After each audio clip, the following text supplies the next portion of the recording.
जय हिंद, नमस्कार। देखो, क्षेत्रमिति का जो ये सीरीज चल रहा है, उम्मीद है आप सबको पसंद आ रहा होगा। अगर कोई भी बात न समझ में आए, कहीं कोई दिक्कत तकलीफ परेशानी हो, तो आप कमेंट में ज़रूर पूछ सकते हैं, क्योंकि मेरा पूरा प्रयास रहता है कि कमेंट में जो भी क्वेश्चन आते हैं आप लोग की तरफ से उसका हम रिप्लाई कर दें।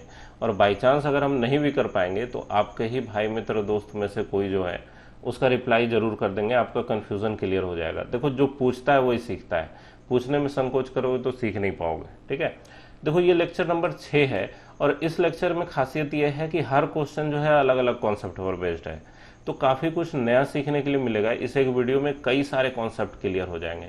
अब देखो, जैसे पहला वाला ये क्वेश्चन है, कहा जा रहा है कि किसी समभुज त्रिभुज की आंतरिक त्रिज्या √3 सेंटीमीटर है, तो उस त्रिभुज का परिमाप बताएं।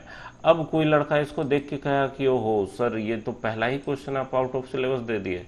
कहा है भाई, तो पढ़ा था समबाहु त्रिभुज, समद्विबाहु त्रिभुज और विषमबाहु त्रिभुज, ये तो समभुज त्रिभुज आ गया। ठीक है, तो समभुज त्रिभुज कुछ अलग चीज नहीं है, ये समबाहु त्रिभुज को ही समभुज त्रिभुज कहा जाता है। ठीक है, भुज मने बाहु। ठीक है, ये समभुज, भुज की जगह अगर बाहु लिख दोगे तो समबाहु त्रिभुज हो जाएगा। ठीक है, भुजा को ही बाहु कहते हैं ना, बाहुबली, मतलब उसके भुजाओं में ताकत है। ठीक है, तो देखो ये एक समबाहु त्रिभुज हम लोग बना लिए और इसके भीतर एक वृत्त भी बना लिया। बोलेंगे कि सर वृत्त क्यों बना लिए? तो भाई मेरे, आंतरिक त्रिज्या की बात हो रही है। क्वेश्चन में क्या कह रहा है कि आंतरिक त्रिज्या, त्रिभुज की आंतरिक त्रिज्या। ठीक है, तो आंतरिक त्रिज्या तो तब मिलेगी जब अंदर वाला वृत्त खींचेंगे। ठीक है, इसलिए अंदर वाला वृत्त खींच लिया और ऊपर वाले शीर्ष से इसके आधार को जब हम लोग मिला रहे हैं तो हो गई ये ऊंचाई। और देखो, आप लोग को ये बताया हुआ है मैंने कि जो ऊंचाई होती है समबाहु त्रिभुज में, जो ऊंचाई होती है वही उसकी शीर्ष लंबी है, कोणार्धक भी है, माध्यिका भी है। ठीक है, और भुजा का समद्विभाजक भी है, सब कुछ है। ठीक है, ये क्यों होता है ये आप लोग को पहले के लेक्चर में हम बता चुके हैं, जब समबाहु त्रिभुज का ये कर रहे थे। शायद तीसरा लेक्चर होगा, आप लोग प्लेलिस्ट में देख सकते हैं। ठीक है, और देखो एक प्रॉपर्टी ये है कि किसी भी त्रिभुज की जो माध्यिका होती है वो हमेशा, माध्यिका जो होती है उसको ये केंद्रक, ठीक है, ये बीच में केंद्रक है, केंद्रक हमेशा 2:1 में बांटता है। ठीक है, 2:1 में बांटता है, मतलब अगर नीचे वाला r रहेगा तो ऊपर वाला हिस्सा 2r रहेगा। ठीक है, ये केंद्रक जो है 2:1 में बांटेगा। ठीक है, इतनी बात समझ में आ गई, इसको नोट कर लीजिए। आगे और जब डिटेल में होगा, ज्योमेट्री वगैरह होगा, तो उसमें आप लोग को जरूर बताएंगे इसका प्रूफ कि क्यों 2:1 में बढ़ता है माध्यिका जो होता है।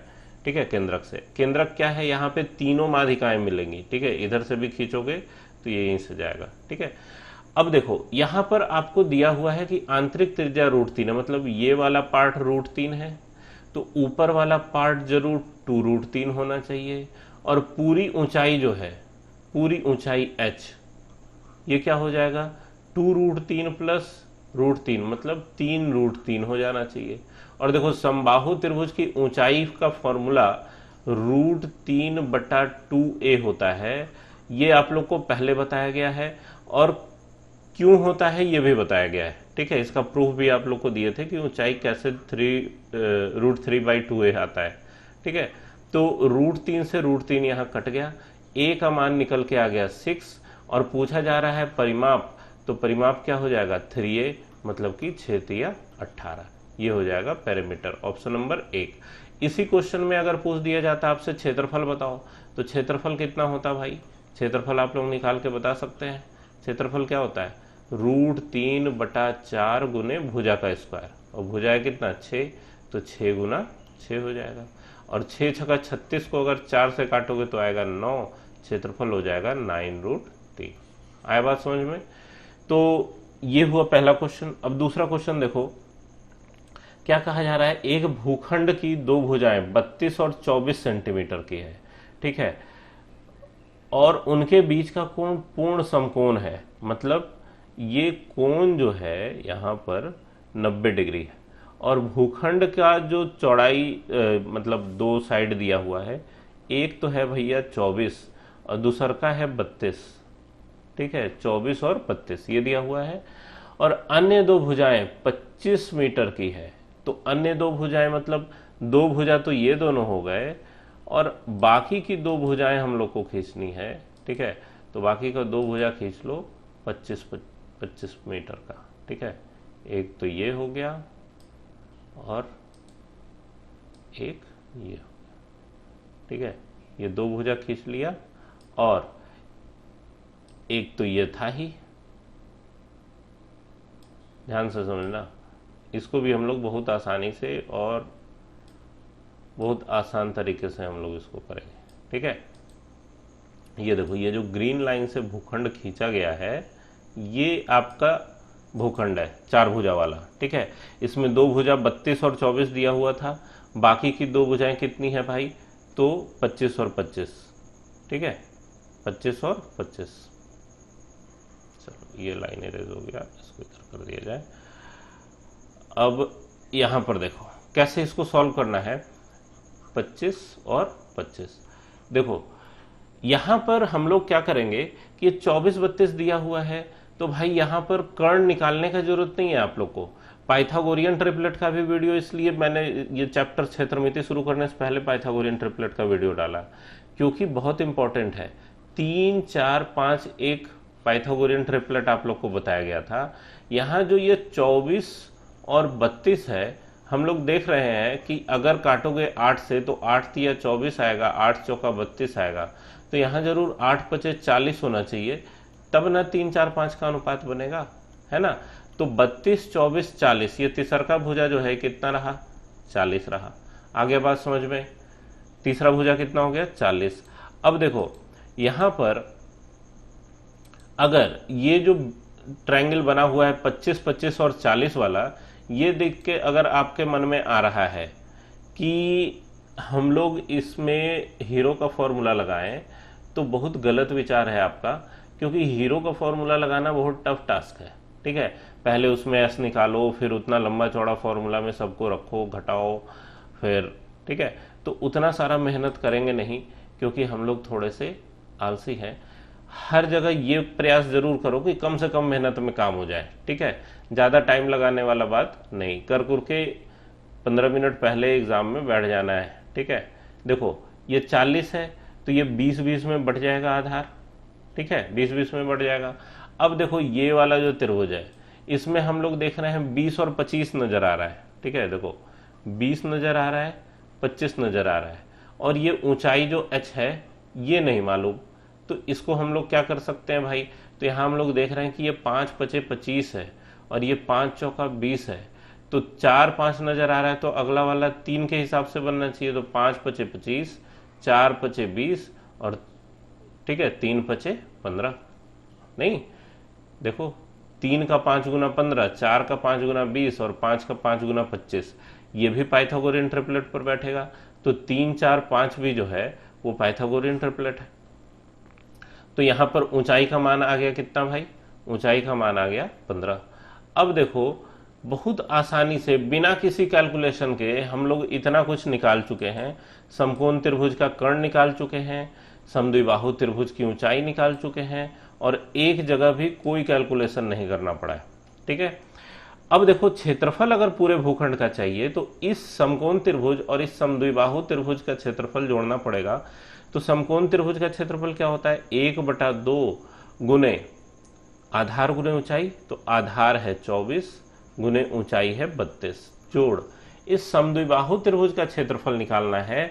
तो खतरनाक भयानक सा जो फॉर्मूला आप लोग पढ़े थे 1/2 b√अंडर बहुत सारा कुछ, ठीक है, तो उसको याद भी करने का जरूरत नहीं है, क्योंकि हम लोग को यहाँ भी आधार और ऊंचाई पता है। आधार है 40, ऊंचाई है 15। वो फॉर्मूला बताते समय भी आप लोग को बताए थे कि बस जानना चाहिए इसलिए बता दे रहे हैं आप लोग को, बाकी उसका इस्तेमाल हम लोग कहीं नहीं करेंगे। ठीक है, क्योंकि उससे ज़्यादा आसान तरीका हम लोग के पास है। 2 से काटेंगे इसको 24 को तो आएगा 12, और 2 से 40 को काटेंगे तो आएगा 20। अब देखो 12 गुना 32 क्या होता है भाई, तो 12 गुना 24 का 4, बाकी 2, 12 थिया 36, 37, 38, प्लस 15 दुना 30 मतलब 300। 384 प्लस 300 कितना होगा भाई, तो 684 हो गया। ठीक है, आया बात समझ में। अब देखो नेक्स्ट क्वेश्चन देखो, एक समकोण त्रिभुज का एक कोण 15 डिग्री है और कर्ण 1 मीटर है, तो त्रिभुज का क्षेत्रफल कितना सेंटीमीटर मतलब वर्ग सेंटीमीटर में होगा। ठीक है, ये पूछा जा रहा है। सबसे बड़ा समस्या यहाँ ये है कि ये 15 डिग्री होता है कोण, ये तो पता ही नहीं है। ठीक है, कि 15 डिग्री का मान क्या होता है, हमेशा क्या पढ़ा, 0, 30, 45, 60 और 90। इसका मान का पूरा चार्ट रट गए, लेकिन 15 डिग्री के बारे में पता नहीं है। लेकिन ये भी प्रीवियस ईयर क्वेश्चन है और पूछा हुआ है एग्जाम में, तो 15 डिग्री, 18 डिग्री, इन सब के बारे में भी जानना होता है। देखो 15 डिग्री के बारे में बताते हैं आप लोग को। ये 4 फॉर्मूले हैं, sign A plus B, A minus B, cos A plus B और कॉस ए माइनस बी का।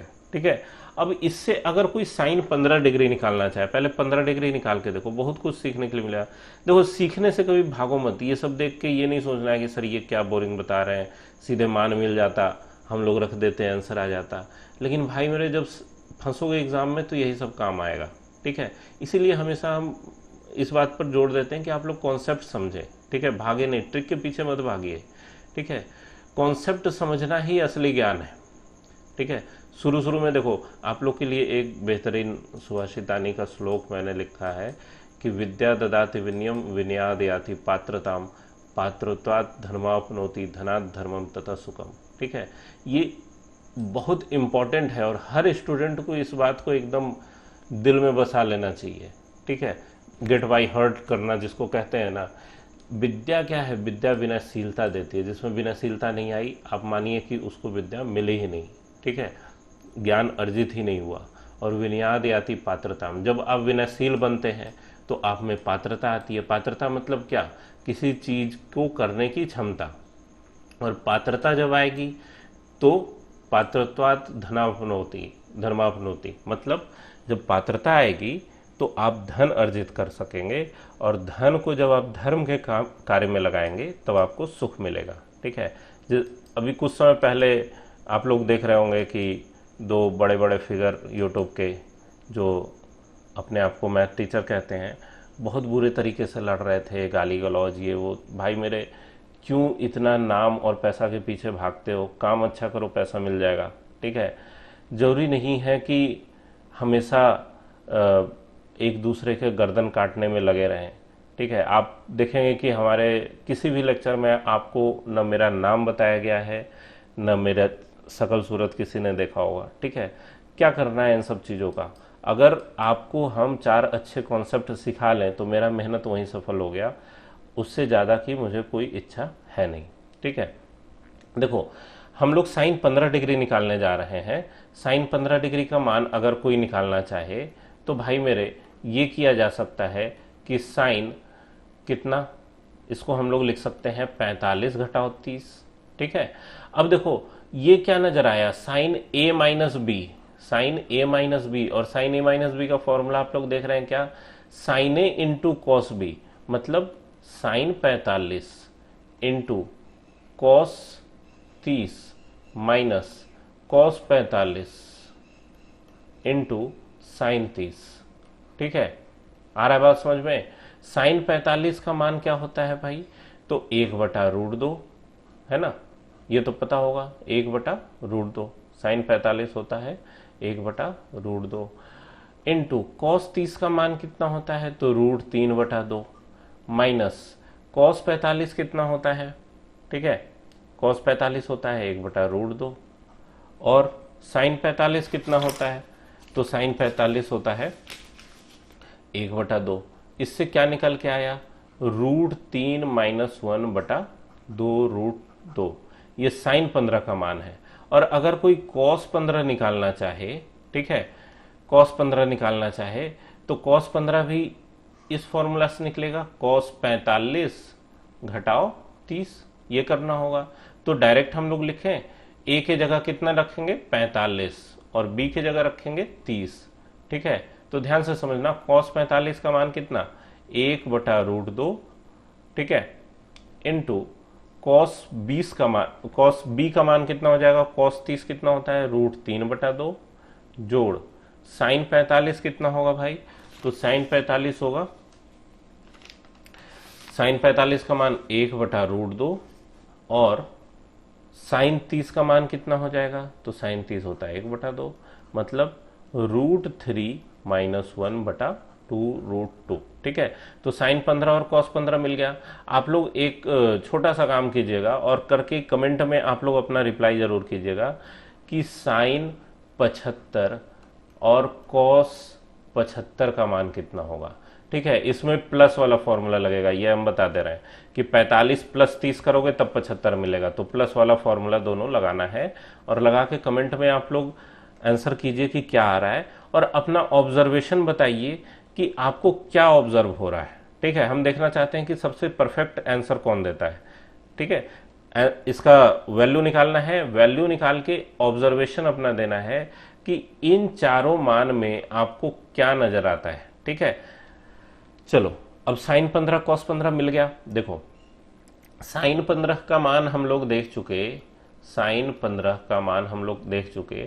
क्या देखा भाई, साइन 15 का मान तो √3 - 1/2√2 और कॉस 15 देखा √3 + 1। ठीक है, यहाँ बीच में प्लस है ना, √3 + 1/2√2। ठीक है, देखो साइन 15 हो गया कितना, √3 - 1/2√2 और कॉस 15 हो गया कितना, √3 + 1/2√2। ठीक है, ये है फॉर्मूला। ये क्या है फॉर्मूला, जैसे साइन 30 साइन 60 याद रखते हैं ना, वैसे साइन 15 कॉस 15 याद रखना है। एग्जाम में इतना सॉल्व करके नहीं निकालेंगे, नहीं तो बेड़ा गर्क हो जाएगा। ठीक है, इसको याद रखना है। अब देखो यहां पर समकोण त्रिभुज का कर्ण दिया हुआ है 1 मीटर। ठीक है, एक त्रिभुज देखो, समकोण त्रिभुज हम लोग बना ले। ये एक समकोण त्रिभुज है, इसके कर्ण के बारे में कह रहा है क्या कि ये 15 मीटर है, सॉरी 1 मीटर है, और इसका ये कोण जो है ये 15 डिग्री का है। तो देखो हम लोग यहाँ पर ये कह सकते हैं कि ये ABC समकोण त्रिभुज है, तो ये AB का लंबाई हम लोग निकाल सकते हैं। AB का लंबाई कैसे निकालेंगे भाई, तो AB का लंबाई निकालने के लिए हम लोग ये कह सकते हैं कि cos 15 का मान होना चाहिए कितना, cos 15 क्या होता है, आधार बटा कर्ण।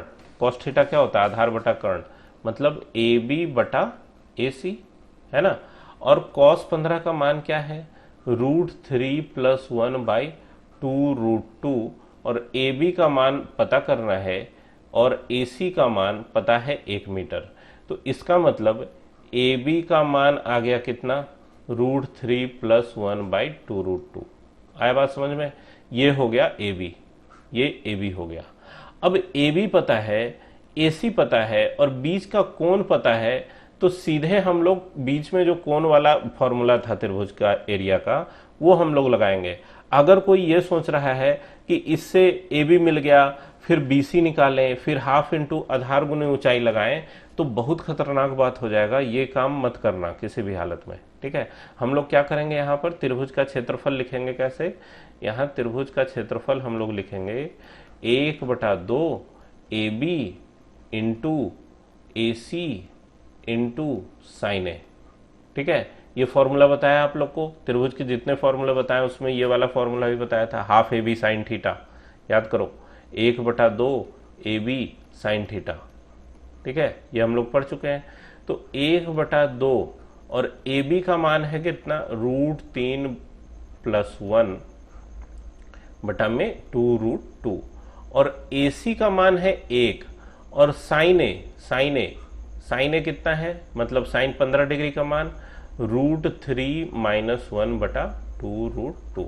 अब देखो नीचे क्या नजर आ रहा है भाई, तो नीचे नजर आ रहा है 1 बटा कितना, देखो 2 2 2 3 2 तो यही नजर आ गए, और एक √2 गुना √2 मतलब 1 2 और, मतलब 1/16 यहाँ दिख रहा है, गुना ऊपर क्या है √3 + 1 इंटू √3 - 1, तो A + B into A - B कितना हो जाएगा, A², मतलब √3 का स्क्वायर 3 घटाओ B² मतलब 1 का स्क्वायर 1, तो ऊपर 3 घटाओ 1 कितना हो गया 2, मतलब 1/16 गुने 2, तो 2 से 16 कट गया 8 बार में, 1/8 मीटर आया इसका आंसर।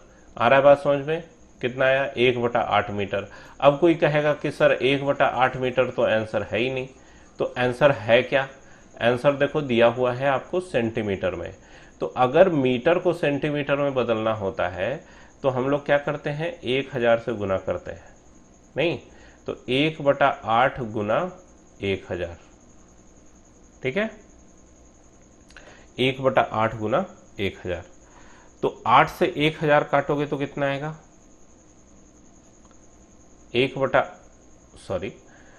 मीटर को सेंटीमीटर में बदलते हैं तो 100 से गुना करते हैं, है ना। मीटर को सेंटीमीटर में बदलते हैं तो हम लोग 100 से गुना करते हैं, तो यहाँ 100 से गुना कीजिए, ठीक है, 100 से गुना किया।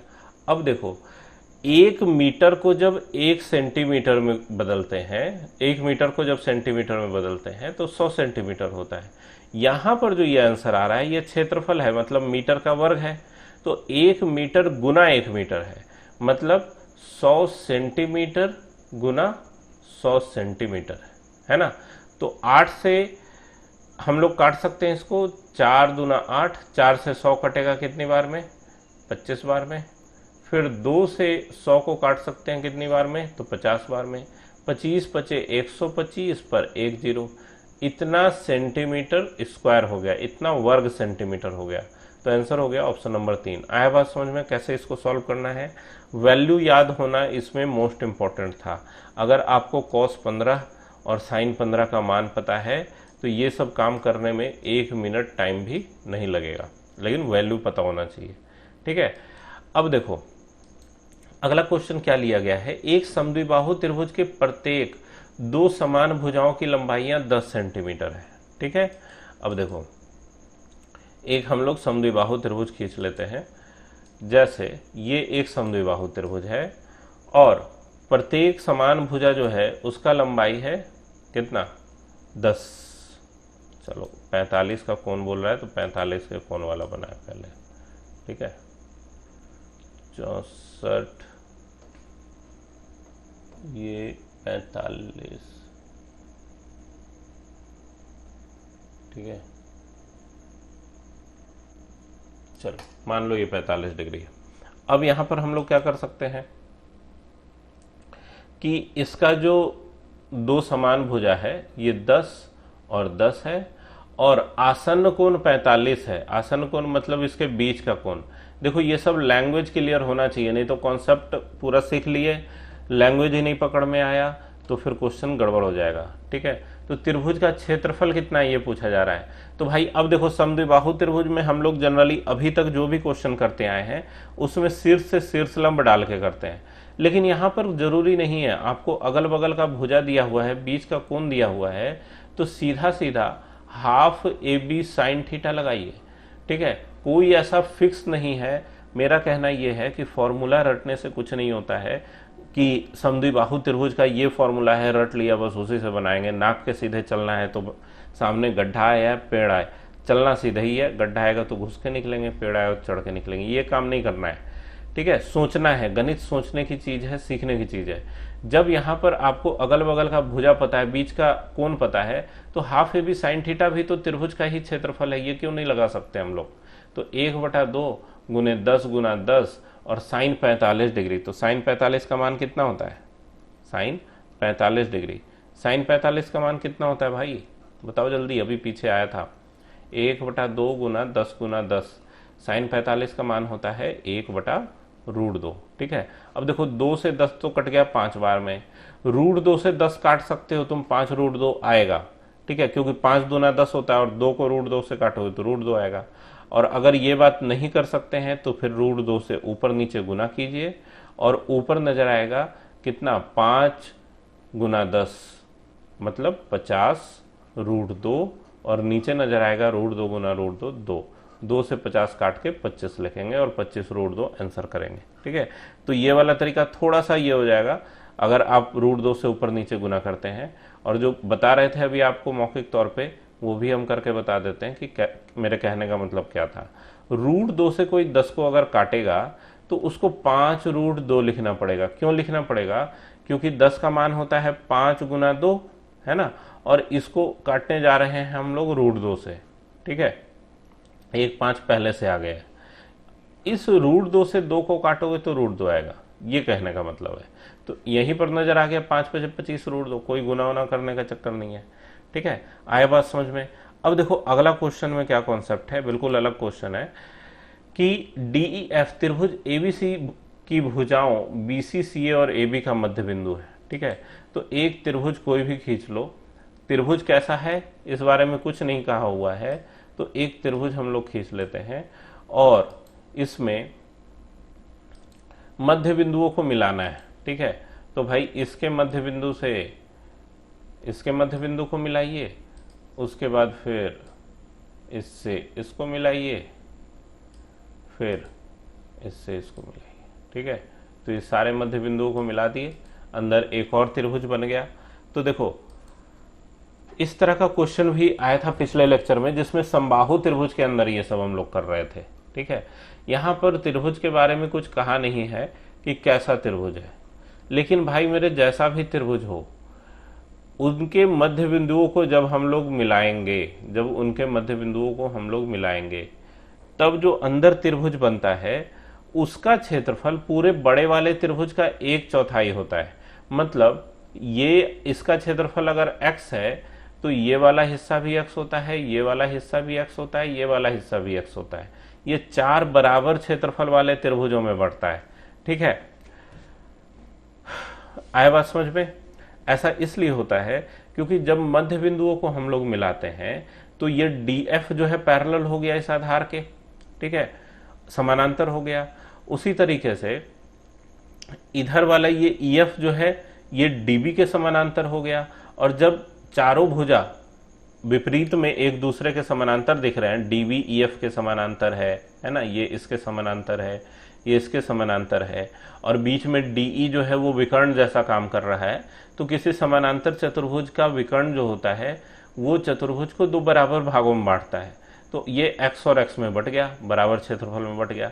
सेम प्रोसेस आप बाकी तरफ भी कर सकते हैं। तो इस तरीके से चारों त्रिभुजों का जो क्षेत्रफल है वो आपस में बराबर आ जाता है।